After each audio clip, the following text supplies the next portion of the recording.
My name is Colonel Stephen Morris, and I serve as the Territorial Commander for the Salvation Army in the Japan Territory.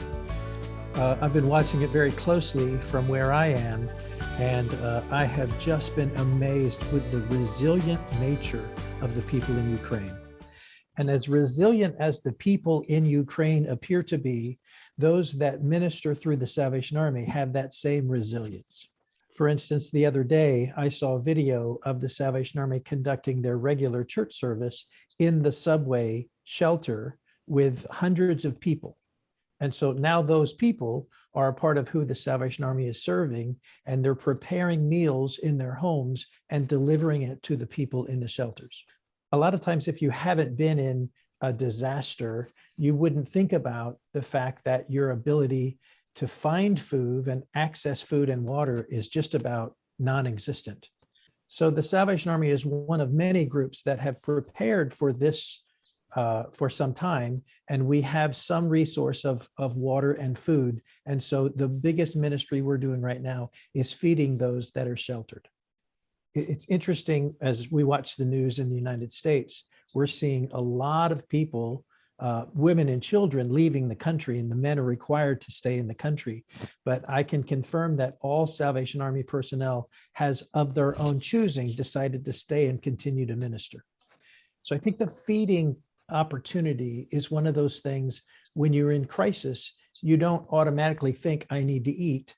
But there are no opportunities for people to get food outside of groups like the Salvation Army that come in and prepare it for you and serve it for you. And so there's a real service that's going on there. And our hope is, because of the relationships we're able to build even in wartime, those that are sheltering where Salvation Army people are sheltering, when a lot of this is finished, whatever that looks like, and they begin to realize the losses in family or connections that they've made, hopefully we'll have been able to build a relationship with them to minister to them in that way as well, so that it's not a short relationship. It can be a longer opportunity for us to serve our fellow men and women.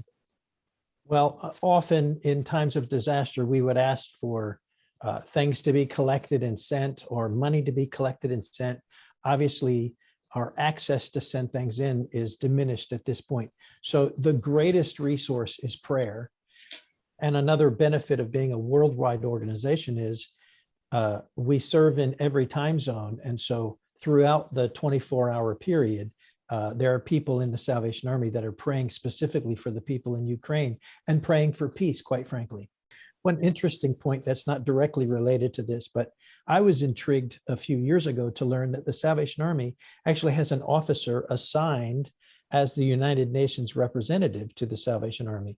And so should there be an opportunity for supplies or food or clothing to be engaged in that from the United Nations, the Salvation Army would be a part of that planning process, because we are apolitical, and so we don't choose one side or another. We just want peace and people to live. So I would encourage your listeners to be intentional in your prayer concerns for the people that are affected.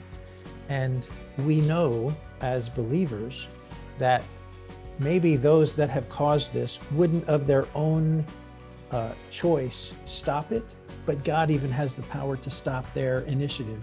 And so we pray for that as well. And finally, I want to tell you that prayer really does change things. And the word that we're getting from those behind the lines in Ukraine are saying every day, continue to pray, because God is doing amazing things here. We serve an amazing God, and there literally is no limit to what he can do when his people are praying, unified as one. So thank you. And we pray God's blessing be upon you and upon the people in Ukraine.